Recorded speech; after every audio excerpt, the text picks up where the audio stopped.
Hello नमस्कार।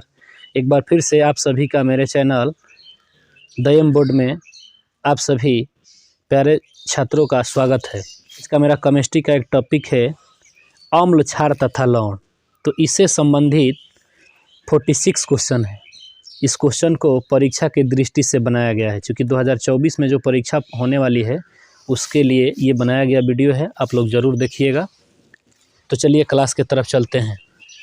पहला question है, अम्लगम एक मिश्र धातु है जिसमें एक धातु हमेशा रहता है।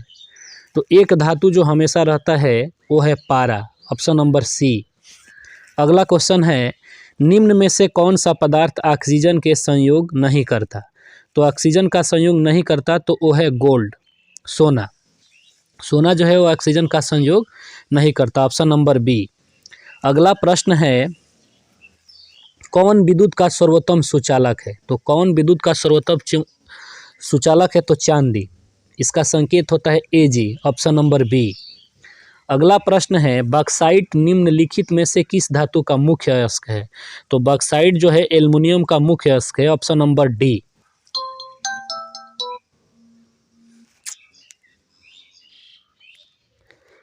अगला प्रश्न है,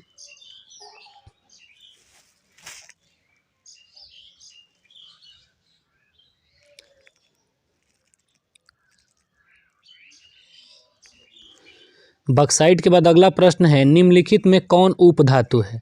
तो निम्नलिखित में कौन उपधातु है, तो उप जो धातु है उसका है option number D, Sb।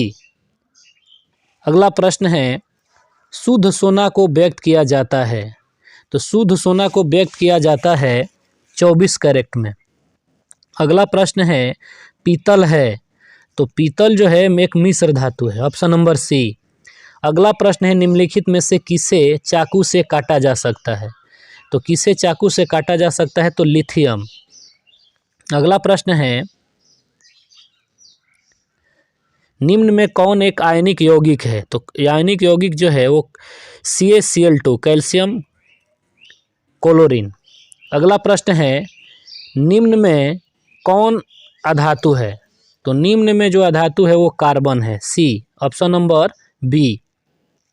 Carbon का जो संकेत होता है वो सी होता है, तो इसका उत्तर होगा ऑप्शन नंबर बी। अगला प्रश्न है, सक्रिय श्रेणी में हाइड्रोजन के ऊपर के धातु अम्लों से अभिक्रिया कर हाइड्रोजन गैस बनाते हैं। इसका उत्तर होगा ऑप्शन नंबर बी, अम्लों से अभिक्रिया करके हाइड्रोजन गैस बनाते हैं। अगला प्रश्न है, उच्च विद्युत धनात्मक के कारण धातु के परमाणु बनते हैं। तो धातु के परमाणु धनायन बनते हैं, ऑप्शन नंबर ए। अगला प्रश्न है, धातु के ऑक्साइड सामान्यतः होते हैं। तो धातु के ऑक्साइड सामान्यतः क्षारकीय होते हैं, ऑप्शन नंबर बी। अगला प्रश्न है, अयस्क से चुंबकीय अशुद्धि को दूर करने के लिए जो विधि प्रयुक्त होती है वह है। तो जो है वो विधि जो है वो है चुंबकीय पृथक्करण विधि, ऑप्शन नंबर डी। अगला प्रश्न है, सल्फाइड अयस्कों का सांद्रण किया जाता है। तो सल्फाइड अयस्कों का सांद्रण फेन पलवन विधि द्वारा किया जाता है। इसका उत्तर जो होगा वो ऑप्शन नंबर सी होगा। चलिए विद्यार्थी और आगे, निम्नलिखित में से कौन एल्युमिनियम का मिश्र धातु है। तो एल्युमिनियम का मिश्र धातु जो है मैग्नीशियम है, ऑप्शन नंबर ए। अगला प्रश्न है, कॉपर का निष्कर्षण मुख्यतः किस अयस्क से किया जाता है। तो इसका उत्तर होगा कॉपर परऑक्साइड। इसका संकेत होता है CuFeS2, ऑप्शन नंबर बी। अगला प्रश्न है, किसी अधातु के परमाणु के बाह्यतम सेल में इलेक्ट्रॉनों की संख्या होती है। तो किसी अधातु के परमाणु के बाह्यतम सेल में इलेक्ट्रॉनों की जो संख्या होती है वो 4, 5, 6, 7 या 8, ऑप्शन नंबर सी।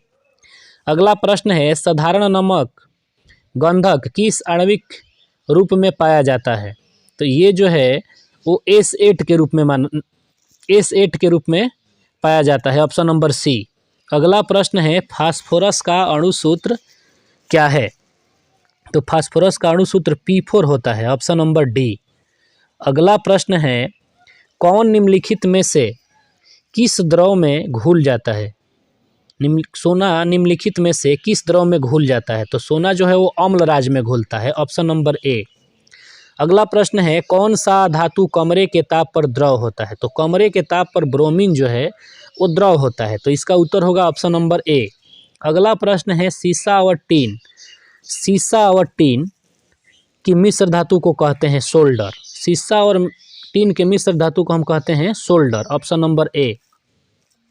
अगला प्रश्न है निम्नलिखित में से कौन अधिक अभिक्रियाशील है। तो निम्नलिखित में से कौन अभिक्रियाशील है जिसमें Cu Hg Ag Au। तो क्रियाशील की जब बात होगी तो आपका होगा Au, चांदी, option number D. Sorry, Au जो होगा वो सोना होगा, तो Au ऑप्शन नंबर डी जो होगा वो सोना होगा। अगला प्रश्न है निम्नलिखित में से कौन अति ज्वलनशील है। तो अति ज्वलनशील जो है वो श्वेत फास्फोरस है, जो ऑक्सीजन की उपस्थिति में जलने लगता है। अगला प्रश्न है विद्युत अपघटनी परिसंकरण में अशुद्ध धातु को बनाया जाता है, क्वेश्चन मार्क, क्या बनाया जाता है। तो एनोड बनाया जाता है, एनोड पर बनाया जाता है, ऑप्शन नंबर ए होगा। अगला प्रश्न है निम्नलिखित में से कौन सबसे अधिक अभिक्रियाशील धातु है। तो सबसे अधिक अभिक्रियाशील धातु जो है वो पोटेशियम है, जिसका संकेत होता है के। तो इसमें होगा ऑप्शन नंबर डी। अगला प्रश्न है वल्कनीकरण की प्रक्रिया में प्राकृतिक रबड़ के साथ निम्नलिखित में से क्या मिलाया जाता है। तो इसमें साधारण नमक मिलाया जाता है, ऑप्शन नंबर ए। अगला प्रश्न है 1 ग्राम सोना में कितना लंबा तार बनाया जा सकता है। तो 1 ग्राम सोना से लगभग 2 किलोमीटर का लंबा तार बनाया जा सकता है। तो इसका उत्तर होगा ऑप्शन नंबर बी। अगला प्रश्न है कमरे के ताप पर मरकरी धातु किस अवस्था में पाई जाती है। तो ये द्रव अवस्था में पाई जाती है, इसका उत्तर होगा ऑप्शन नंबर बी। अगला प्रश्न है व्यावसायिक स्तर पर एल्युमिनियम धातु का निष्कर्षण किस अयस्क से किया जाता है। तो इसका उत्तर होगा ऑप्शन नंबर बी, बॉक्साइट। अगला प्रश्न है लोहे के निष्कर्षण में चूना पत्थर कैल्शियम सिलिकेट SiO4 एक यौगिक बनाता है, यह यौगिक क्या कहलाता है। तो यह यौगिक जो है वो धातुमल कहलाता है। अगला प्रश्न है किसी तत्व के गुणधर्म का 2 या 2 से अधिक विभिन्न रूपों में प्रस्तुतिकरण तत्व की क्या कहलाती है। तो इसका उत्तर होगा अपरूपता, अपरूपता कहलाती है, ऑप्शन नंबर ए। अगला प्रश्न है धातुओं की प्रकृति होती है। तो धातुओं की प्रकृति सदैव धनात्मक होती है, विद्युत धनात्मक होती है, यानी ऑप्शन नंबर ए। अगला प्रश्न है लोहा एवं इस्पात को जंग से सुरक्षित रखने के लिए उन पर किस धातु की पतली परत चढ़ाई जाती है। तो जिंक की परत चढ़ाई जाती है। तो इसका उत्तर होगा ऑप्शन नंबर डी। अगला प्रश्न है किस रासायनिक यौगिक को गर्म करने पर प्लास्टर ऑफ पेरिस प्राप्त किया जा सकता है। तो प्लास्टर ऑफ पेरिस जो है वो जिप्सम से प्राप्त होता है, यानी ऑप्शन नंबर बी। अगला प्रश्न है अभिक्रियाशीलता के इस क्रम में कौन सही है। तो अभिक्रियाशीलता के क्रम में जो है सी ऑप्शन, जो Mg magnesium greater than magnesium, aluminium, zinc और Fe, यानी ऑप्शन नंबर सी, ठीक ना। अगला प्रश्न है एक्वा रेजिया किस अनुपात में सांद्र हाइड्रोक्लोरिक अम्ल एवं सांद्र नाइट्रिक अम्ल का ताजा मिश्रण होता है। तो इसका उत्तर होगा ऑप्शन नंबर सी, 3:1। अगला प्रश्न है अपने शुद्ध रूप में धातु की सतह होती है। तो शुद्ध रूप में धातु की जो होती है वो चमकदार होती है, ऑप्शन नंबर ए। अगला प्रश्न है धातु का पतले तार के रूप में खींचने की क्षमता को क्या कहते हैं। तो ये कहते हैं तन्यता। अगला प्रश्न है कुछ धातुओं को पीट कर पतली चादर बनाया जा सकता है, इस गुण धर्म को क्या कहते हैं। तो इस गुण धर्म को जो है हम आधात वर्ध्यता कहते हैं, ऑप्शन नंबर बी। अगला प्रश्न है जो धातु कठोर सतह से टकराने पर आवाज़ उत्पन्न करती है उन्हें क्या कहते हैं। तो उन्हें ध्वनिक सोनोरस कहते हैं, ऑप्शन नंबर बी। अगला प्रश्न है सबसे अधिक तन्य धातु कौन है। तो सबसे अधिक तन्य धातु जो है वो सोना होती है, जिसका संकेत Au होता है। अगला प्रश्न है इनमें से कौन अधातु होते हुए भी चमकीला होता है। तो इनमें से जो है आयोडीन अधातु होते हुए भी चमकीला होता है, तो ऑप्शन नंबर सी होगा। अगला प्रश्न है सबसे कठोर प्राकृतिक पदार्थ कौन है। तो सबसे कठोर प्राकृतिक पदार्थ जो है वो हीरा है, इसका होगा उत्तर ऑप्शन नंबर बी।